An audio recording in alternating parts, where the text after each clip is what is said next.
ప్రభునందు ప్రియమైన శ్రోతలకు వందనములు. ఈ పోడ్కాస్ట్ కార్యక్రమంనకు స్వాగతం. మీ అందరి కొరకు ఈ కార్యక్రమమును ప్రసారం చేయుచున్నాం. విని దైవాశీస్సులు పొందుకోగలరు. ప్రభునందు నా ప్రియమైన దేవుని బిడ్డలారా, మీకందరికీ ప్రభు పేరట ప్రేమతో వందనములు తెలియజేస్తూ ఉన్నాను. స్టెఫను ఆత్మతో శక్తితో నడిపించబడుట. Stephen leading with the power of the Holy Spirit. చాలా మంచి గుణలక్షణం స్టెఫనులో కలిగి ఉంది. ప్రియ దేవుని బిడ్డలారా, అపోస్తలుల కార్యం 6వ అధ్యాయం మరలా 7వ అధ్యాయంలో ఈ స్టెఫను యొక్క విషయాలన్నీ కూడా మనకు కనిపిస్తాయి. ఆదిమ సంఘములో సంఘ సభ్యుడిగా ఉన్నాడు. ఆ తదుపరి సంఘములో పెద్దగా ఎన్నుకున్న ఆ 7 మంది పెద్దలలో స్టెఫను ప్రథముడిగా మనకు కనిపిస్తాడు. మరి కృపతోనూ బలముతోనూ నిండుకొని మరి చాలా గొప్ప కార్యములు చేసేటటువంటి వాడిగా మనకు కనిపిస్తూ ఉన్నాడు. ఇది అక్కడున్నటువంటి సన్హెద్రిను సభకు సంబంధించినటువంటి పెద్దలకు అది నచ్చలేదు. ఇతడు చేసే కార్యములను మరి చూసినప్పుడు 6వ అధ్యాయం 15వ వచనంలో సభలో కూర్చున్న వారందరూ అతని వైపు తేరి చూడగా అతని ముఖము దేవదూత ముఖము వలె వారికి కనపడిందంట. ప్రియ దేవుని బిడ్డలారా, ఎప్పుడైతే స్టెఫను ఆత్మతో నింపబడిన వాడై, జ్ఞానముతో నింపబడిన వాడై వారి ముందు నిలబడ్డప్పుడు వారు అడిగిన ప్రతి ప్రశ్నకు వారికి జ్ఞానముతో ఆత్మతో వారికి సమాధానం ఇచ్చాడు. వారు అలాగే స్టెఫను వైపు చూస్తూ ఉండగా స్టెఫను ముఖములో వారికి దేవదూత ముఖం కనపడిందంట. ఎప్పుడైతే వారికి అలా కనపడ్డాడో స్టెఫను, 7వ అధ్యాయం 54వ వచనంలో వారు స్టెఫను మాటలు విని కోపపడి మండిపడిరి అనే మాట వ్రాయబడింది. చూశారండి, ఆయనలో ఏ లోపము లేదండి. ఏ కోశాన ఒక్క మాట కూడా ఆయన కఠినంగా ఏకవచనంతో మాట్లాడలేదు. దైవాత్మతో నింపబడి దేవుడిచ్చిన జ్ఞానంతో ఆయన మాట్లాడినాడు. అది వీరికి నచ్చకుండా కోపపడిరు. మూల భాషలో తమ హృదయముల యందు నరకబడిన వారై అతనిని చూచి పండ్లు కొరికిరి. చూశారండి, సాతానుడు అనేటటువంటి వాడు సమస్య తెచ్చిపెట్టేటప్పుడు వాడికి పెద్ద రీజన్ ఉండాల్సి అక్కర్లేదండి. బలహీనత తెలిస్తే అక్కడే సమస్య పుట్టించగలడు వాడు.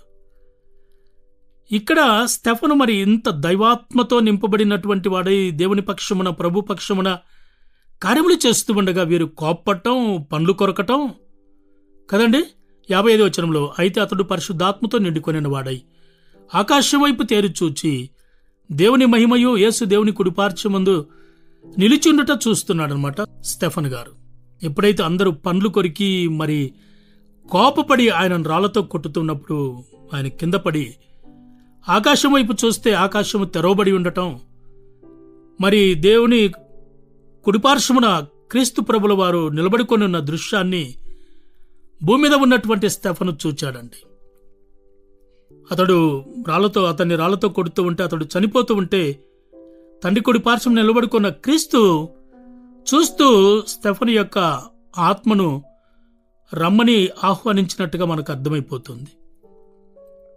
అలాగా కొట్టి అతన్ని పట్టణపు వెలుపలికి మరి ఈడ్చి రాళ్ళు రువి అతనిని చంపివేసినట్టు మనకు అర్థమైపోతుంది. నా ప్రియమైన దేవుని బిడ్డలారా, ఆ సందర్భంలో కూడాను 59వ వచనంలో 7వ అధ్యాయం ప్రభుని గూర్చి మొరపెట్టుచు యేసు ప్రభు నా ఆత్మను చేర్చుకొనుమని స్టెఫను పలుకుచుండగా వారు అతనిని రాళ్లతో కొట్టిరి. 60వ వచనం అతడు మోకాళ్ళుని ప్రభువా వారి మీద ఈ పాపము మోపకుమని గొప్ప శబ్దముతో పలికెను.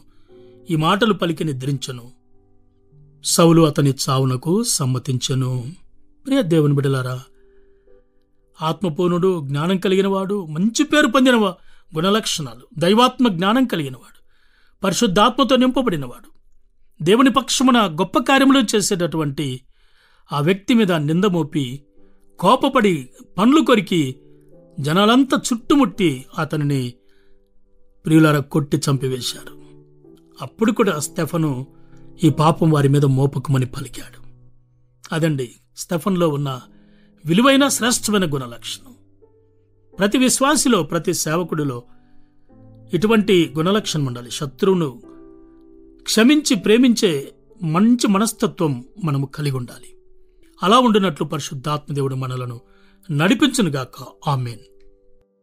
ఈ కార్యక్రమమును గూర్చి మీ సలహాలు మరియు మీ ప్రార్థనా అవసరతల కొరకు మమ్మను సంప్రదించవలసిన మా ఫోన్ నంబర్ 9448508503 మరియు ఈమెయిల్ ఐడి info@fibaonline.org.